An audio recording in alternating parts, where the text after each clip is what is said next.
Hi, Tim. This is blog number 28 as part of practicum. This week, I'm being asked to speak about the types of students in my classroom. I wasn't privy to a lot of this information jumping in mid-semester last year, but this semester I was bombarded with IEPs, and I must have about 20 some IEPs for my 60 students. So some of the things in these IEPs are students that have ADHD, conduct disorders, anxiety disorders, defiance disorders, bipolar disorders, mental health issues. Some of these IPs are not very specific as to what they are, but some also highlight PTSD, abuse, depression, OCD. Some students have a tendency towards violence. I have a student for the first time in my class who is in a wheelchair. So that's brought along some challenges in making the environment inclusive for him. I also have a transgender person in my class who has certain pronouns that they like to go by, which I need to try to remain cognizant of. But he is also very understanding, I guess, if I do slip up. So it's been okay in that sense with this student in particular. I have a lot of students that go to student success in the resource room. I have some really intelligent students that get bored extremely easily because they fly through tasks. And on the flip side of that, I have students who struggle to complete the most basic tasks. So trying to manage learning environments that meets both of those types of needs is proving to be difficult. However, I try to partner those types of students together, uh, so maybe that they can feed off of each other and maybe collectively as a group work towards a goal rather than me having to really focus on designing an entire lesson for someone who struggles versus designing an entire lesson for somebody that excels far ahead of what I'm looking for.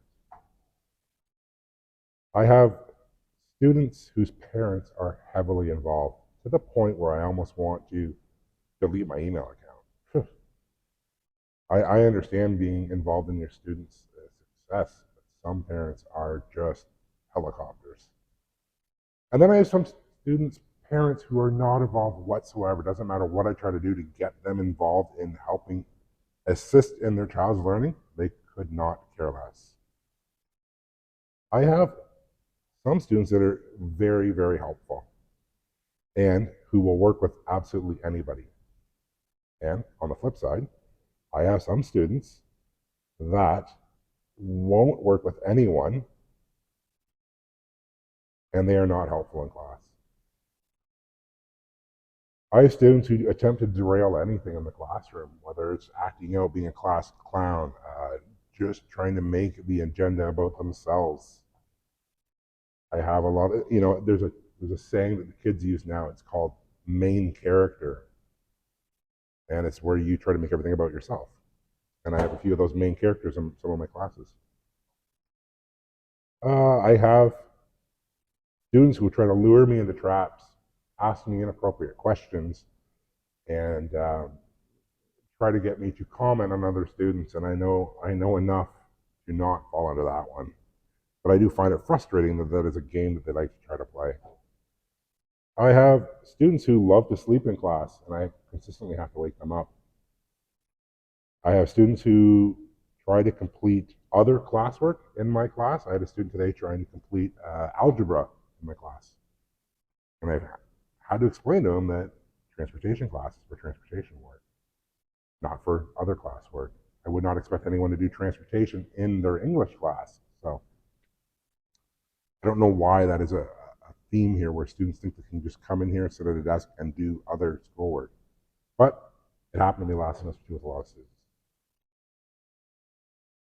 I have students who love to show up extremely early in the morning, and it bothered me at first, but then I started to question why. Why are they showing up so early? Maybe they are looking to get out of their home. Maybe this is a safe spot for them, so I don't get upset over it anymore. Uh, they keep to themselves. They're kind of quiet, so they're not impacting my life. So why do I care, right? So, but I also have students that show up late every single day. And if they're not late, they're just absent altogether. Or if they are late, It's not by 5 minutes sometimes. It can be like 25, 30, 40 minutes into a class. I had one student who's no longer in my class who liked to show up 5 minutes before class ended. I have some students that feel like they know more than me and who look for any excuse or any reason to try to show that they are smarter than me. And I've had to just kind of laugh that one off and not take it personally. I don't know why I was taking it personally, but I find it just annoying to have that know it all in the class. I feel like I have a lot of students that use their IEP as a crutch, as their get out of class card, and go wander the halls going down to resource. And then I have to follow up with resource to see if they even made it down there. And it's not like I can restrict them from the access to resource. So it's just a cat and mouse game where I'm trying to send emails in the middle of class to make sure resource is receiving these students that are apparently going down for assistance. It's a pain. I have students who put in like the least amount of effort as possible. And if unless I explicitly say X, Y, Z, they'll just stop at whatever they think is enough. And you know what? That's on me to, I guess, further build my expectations. But I do have students on the flip side that go above and beyond every single time to the point where it's like, okay, just reel it in a little bit because you're making me mark a heck of a lot more when you keep adding so much into your assignment. I have some students that can't read and some that can't write. Some students with short-term memory and some with long-term memory. And the long-term memory is the one that bothers me the most because if I say something, it's like 3 weeks later, they'll correct me and say, well, you said this 3 weeks ago, Mr. T. And it's like, you know what, you're right. It's kind of irritating at times. I have students who test every single boundary, and then I have students that follow every rule to a T. So that's just some of the types of students I'm experiencing in my class. It it's fun. It's enjoyable. There's times that I am frustrated, and I've mentioned it a few times there, but it is fun dealing with so many different personalities and figuring out what my role is as an educator and how I can meet those needs or combat some of those issues. And while some days it does feel a little overwhelming, the good days outweigh the bad days at this point in time. And I'm becoming more confident in myself every day. I'm getting more confident in my decision making.